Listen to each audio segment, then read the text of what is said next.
Americans returning from trips abroad marvel at high-speed rail in other countries, especially compared to what we have to offer here at home. You could say we have a bit of train envy.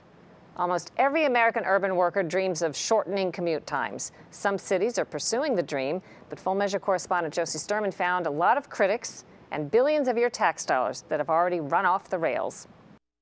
When East met West in the Utah desert 150 years ago, the completion of the first transcontinental railroad in the U.S. opened the country to both travel and transport of goods. It was the beginning of a new age. A century and a half later, railroads still serve America, but the American commuter is feeling the need for speed. When we offer them this opportunity to get from LA, if you will, to Palmdale in 17 minutes versus a 2.5-hour drive, what's that going to mean for business and for the future? Lisa Marie Alley is a spokesperson for California's High-Speed Rail Authority.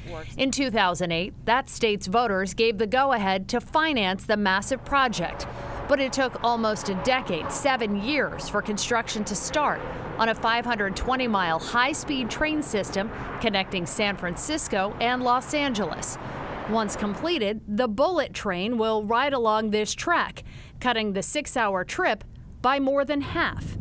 It's considered the future of travel in the United States, but a future built on the backs of U.S. taxpayers, with more than $3 billion invested so far. To date, the project in California has been the biggest recipient of federal money, billions of dollars. Republican House Majority Leader Kevin McCarthy calls the rail project a boondoggle. California Democrats, including U.S. Senator Dianne Feinstein, are backing hundreds of millions in additional money in support projects.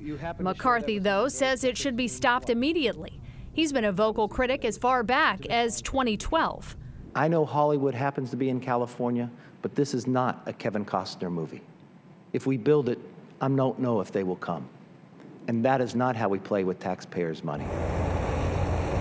Near Fresno, the foundation is being laid for the high rail system in California, with viaducts and crossings being built.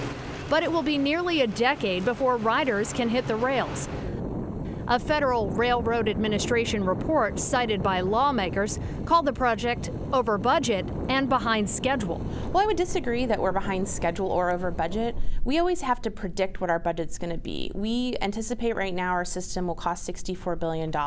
I know people think, oh, it's the Christmas morning scenario where after we voted for this, we're going to wake up and it's done. But these things take time. Alley says the high-speed rail project has already created hundreds of construction jobs and put businesses from 35 states to work. Texans have a can-do pioneering spirit. And California isn't the only state with eyes and plans for high-speed rail. Projects have also been launched in Texas and along the East Coast. One of the things I think is important is not just looking at it like a fast train. What we're really doing is we're shrinking geography. We're taking all the cities between Washington to New York and shrinking them down to 1 hour between all of those. So with that, it's going to change where you live. It changes where you work. Wayne Rogers is the CEO of Northeast Maglev. That's the transport technology that floats trains on a magnetic field to operate at speeds of over 300 miles per hour. It is what speeds passengers in places like Germany and Japan.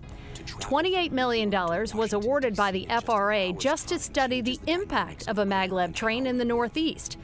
That project has a unique pledge from the Japanese to cover half the estimated $10 billion cost. Major scale infrastructure investment will be made, including the fast-speed train. How are we going to create jobs? Rogers says they'll need a mix of funding to cover the rest, leaning heavily on private investors just like California. Texas says it will not seek any public funds. I think everyone agree the private sector can do it faster, do it cheaper than the government would. So in our case, it's privately led, but that doesn't mean there's no role for government whatsoever. I mean, everybody's going to work together, multiple states, to get this done. Have you secured specific private funders for this project yet? We have some that are doing right now. Obviously, as you get to the next stages, you would need more and more money, and that is as it develops. Back in Fresno, where California dreaming of high-speed trains has finally moved from plans to concrete platforms, it's a long track ahead to find the funds to finish the job. Does the project have any firm investors locked down, ready to fund this project and make sure it can be sustained? So we're not at that point to have those types of commitments. We need to get our system up and running. That's what attracts the private sector funding. Rail projects launched under President Obama have been left to seek ongoing support from the Trump administration, which has so far offered no public endorsement. And some in California claim the whole concept, for now, has run off the rails. Sean Steele is the former chairman of California's Republican Party. Well, the theory is, well, we put so much money in, we got to keep it going. No, that's the wrong idea. It's a failed concept in the first place. So the proper thing to do is stop the bleeding. It's the old adage, if you're in a hole and you're digging a hole, the first thing you got to do is stop digging. So what do you think? If they build it, will they come? That is the multi-billion-dollar question here. California has paid consultants to sort of map out whether they can get riders and seats, and they say they will have enough to cover the costs here, but that is projections, and we won't actually know until they get those trains on the track, Cheryl. All right, we'll have to follow it up. Thanks, Josie.